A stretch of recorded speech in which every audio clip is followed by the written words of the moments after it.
రాజకీయాల్లో సహజంగా మనం అవినీతిని చూస్తూనే ఉంటాం కదా సార్, సహజం. కానీ అవినీతి చేయడానికే రాజకీయాల్లోకి వచ్చాడు జగన్మోహన్ రెడ్డి అనేసి చంద్రబాబు నాయుడు గారు నిన్న అసెంబ్లీలో కామెంట్ చేశారు. దాంతోపాటు ఈ రాష్ట్రాన్ని 5 ఏళ్లలో 30 ఏళ్ళు వెనక్కి తీసుకెళ్లారు, రాష్ట్రాన్ని వెంటిలేటర్కి నెట్టేశారు.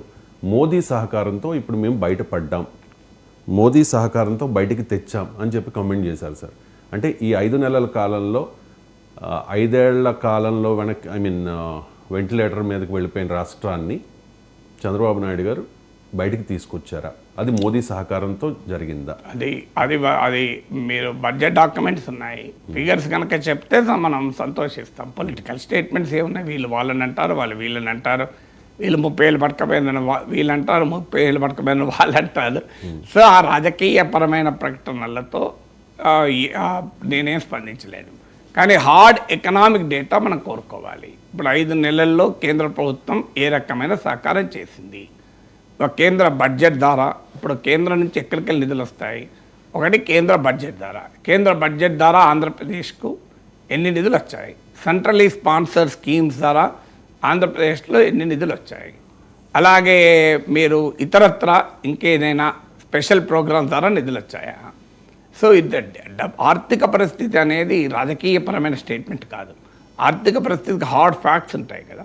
నా రిక్వెస్ట్ ఏంటంటే మోడీ ప్రభుత్వము ఈ 5 నెలల్లో ఆంధ్రప్రదేశ్కు చేసిన దానిపైన ఒక శ్వేతపత్రాన్ని కనుక ప్రకటించారనుకోండి, చాలా సంతోషం.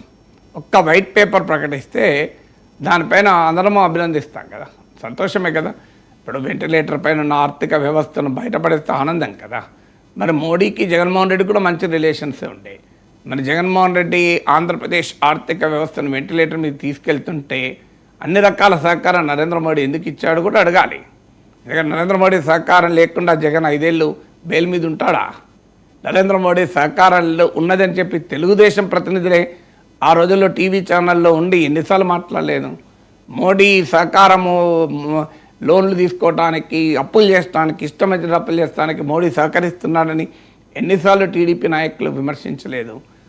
మరి ఆ వెంటిలేటర్ పైకి ఆంధ్రప్రదేశ్ ఎకానమీని జగన్ తీసుకెళ్తున్న సమయంలో 30 ఏళ్ల పాటు ఆంధ్రప్రదేశ్ను వెనక్కి తీసుకెళ్తున్న సమయంలో what did government of India do?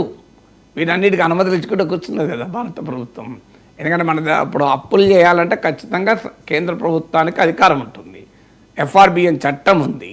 కేంద్ర ప్రభుత్వ అనుమతులు లేకుండా ఇష్టం వచ్చినట్టు అప్పులు చేయరాదు.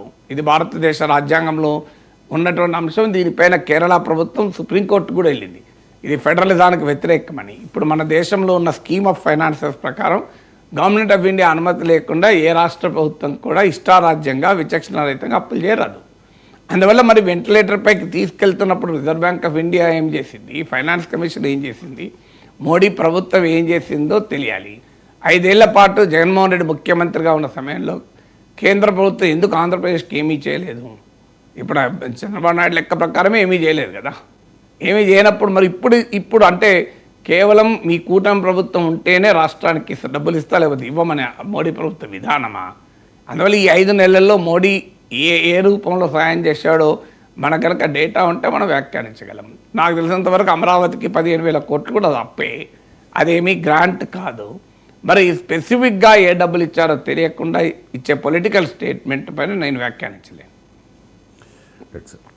చాలామంది నాయకులు అసెంబ్లీలో అడుగుపెట్టాలని తహతహలాడుతూ ఉంటారు సార్, చాలా ప్రయత్నం చేస్తూ ఉంటారు. వన్స్ ఎమ్మెల్యేగా గెలిచిన తర్వాత, ఎమ్మెల్యేనే కాదు ఎంపీగా గెలిచిన తర్వాత అయినా సభకు వచ్చే విషయంలో మాత్రం అంత సిన్సియారిటీ ఉండదు. చాలామంది సభకు గైర్హాజరవుతూ ఉంటారు, ఆన్ టైం రారు, వచ్చినా మాట్లాడరు, ఏదో మాట్లాడుకుంటూ ఉంటారు. సభలో జరిగే వ్యవహారాలను పట్టించుకోకుండా చాలామంది వ్యవహరించిన తీరును గతంలో మనం చాలా సందర్భాల్లో చూసాం.